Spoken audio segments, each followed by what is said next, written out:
শীতের এই দিনগুলোতে পিঠা খাওয়ার জন্য একদম বেস্ট। তাই আমরা চেষ্টা করি শীতের দিনগুলোতে এক এক দিন এক এক রকমের পিঠা বানাতে।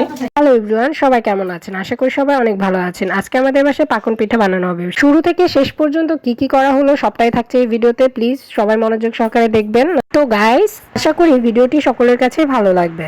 গাইস, আজকে আমাদের বাসায় ক্ষীরের পাকন বানানো হচ্ছে। এই যে দেখুন, সেই আয়োজনগুলো চলছে। কত বড় বড় পাকন বানানো হয়েছে, চলুন আমরা দেখে নেই। আর কিভাবে পাকন বানানো হচ্ছে সেগুলো একটু দেখে নেই।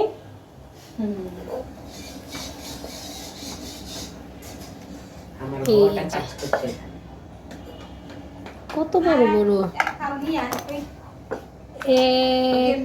এক হাত সমান সমান। এই যে ইয়া বড় বড় পাকন, এখানে কিন্তু অনেক বড় বড়। আসলে ভিডিওতে আসছে কিনা আমি শিওর না, তবে এখানে কিন্তু অনেক বড় বড় পাকন বানানো হয়েছে। একটা সর্বোচ্চ 2টা পাকন খেলেই কিন্তু পেট ভরে যাওয়ার কথা। তো চলুন আমরা দেখি কিভাবে পাকনগুলো কাটা হচ্ছে।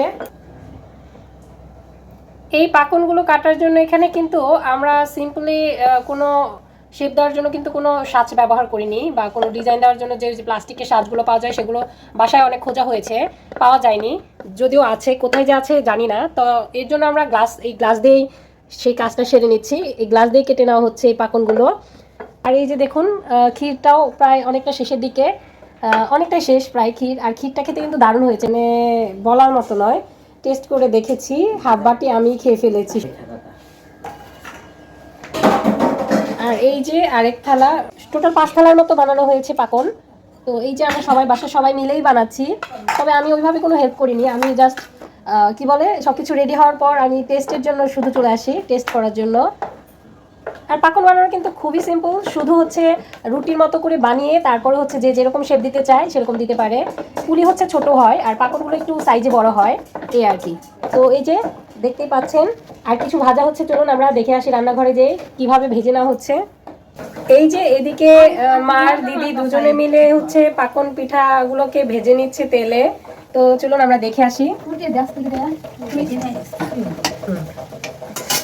তো ওদিকে লাইটটা কম থাকার কারণে আসলে পাকন পিঠাগুলো যে ভাজা হচ্ছে ওইটা আসলে ক্লিয়ারলি আসছে না।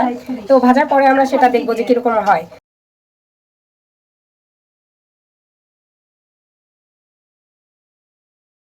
তো আজকের মতো গাইস এখানেই টাটা। আর পাকন পিঠার আইডিয়াটা আপনাদের কাছে কেমন লেগেছে আপনারা অবশ্যই জানাবেন। শীতের এই দিনগুলোতে পিঠা খাওয়ার জন্য একদম বেস্ট। তাই আমরা চেষ্টা করি শীতের দিনগুলোতে এক এক দিন এক এক রকমের পিঠা বানাতে। যদিও বা ডেইলি হয় না, এটা মাঝে মধ্যে হয়ে থাকে। তো আজকের মতো সবাইকে টাটা।